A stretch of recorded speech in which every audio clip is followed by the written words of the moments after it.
शायद दुनिया में इकलौता जीएसटी कानून रहा होगा जिसमें इतने संशोधन हुए हैं और इतने संशोधन होने के बाद भी आज फिर सरकार को संशोधन करना पड़ा।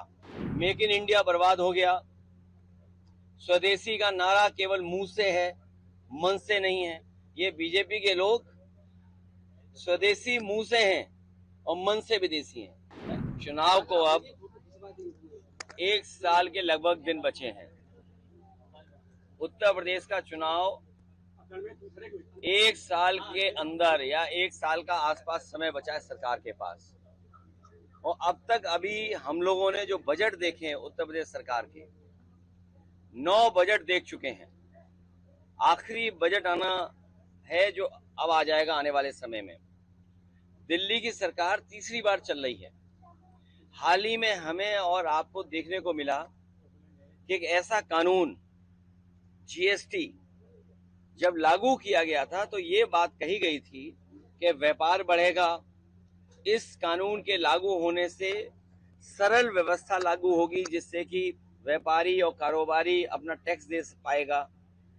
शायद दुनिया में इकलौता जीएसटी कानून रहा होगा जिसमें इतने संशोधन हुए हैं और इतने संशोधन होने के बाद भी आज फिर सरकार को संशोधन करना पड़ा और ये स्वीकार करना पड़ा कि हमें गरीबों को राहत पहुंचाने के लिए कानून में बदलाव लाना पड़ेगा। उसका जो स्लैब है वो बदलना पड़ेगा कृषि क्षेत्र में या जरूरत के सामान को लेकर के।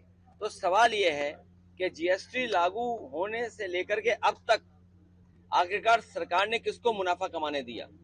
ये कौन लोग थे जो मुनाफा बेवजह कमा रहे थे?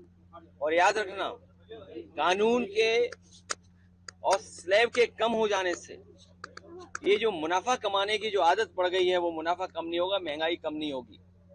और दूसरी तरफ जो हमारा कारोबार बंद हो रहा है, अमेरिका ने जरूर टैरिफ लगाया है, हमारे कुछ काम पर कारोबार पर टैरिफ लगा दिया, लेकिन टैरिफ से ये लग रहा है कि भारतीय जनता पार्टी के नेताओं के मुंह पर भी टैरिफ लग गया है। आप उनसे सवाल नहीं पूछ सकते टैरिफ को लेकर के। हमारे भदोही का कारपेट, मुरादाबाद का ब्रास का एक्सपोर्ट, मेरठ का, सहारनपुर का, फिरोजाबाद का, तमाम जो एक्सपोर्ट होते थे अब पाबंदी लगने के बाद उनका नुकसान होना शुरू हो गया। उनका नुकसान होगा, कारीगर जो जुड़े उनका नुकसान होगा, अंतोगत्वा हमारी अर्थव्यवस्था का नुकसान होने जा रहा है।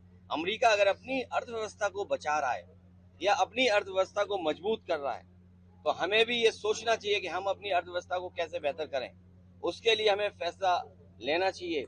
मेक इन इंडिया बर्बाद हो गया। स्वदेशी का नारा केवल मुंह से है, मन से नहीं है। ये बीजेपी के लोग स्वदेशी मुंह से हैं और मन से विदेशी हैं।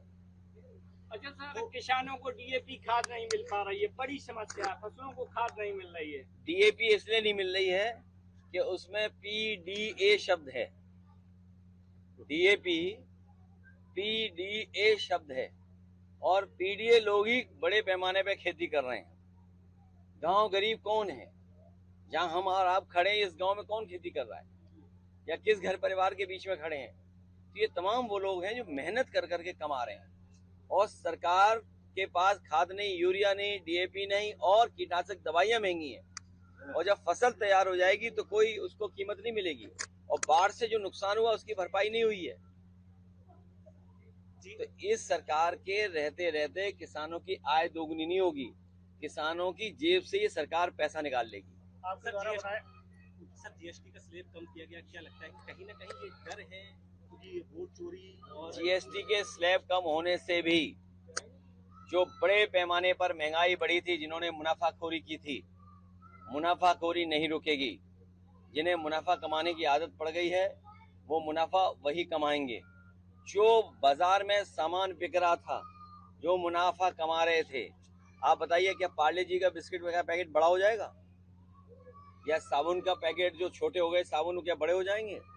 क्रीम के जो डब्बे छोटे हो गए बड़े हो जाएंगे? जो तमाम सामान छोटे कर दिए इन्होंने, शैम्पू छोटे कर दिए, पाउच में कर दिए, क्या वो बड़े हो जाएंगे?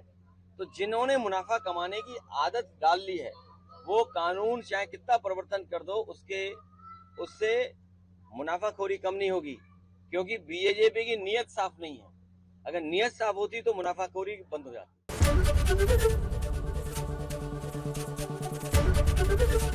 एबीपी गंगा, खबर आपकी, जुबान आपकी।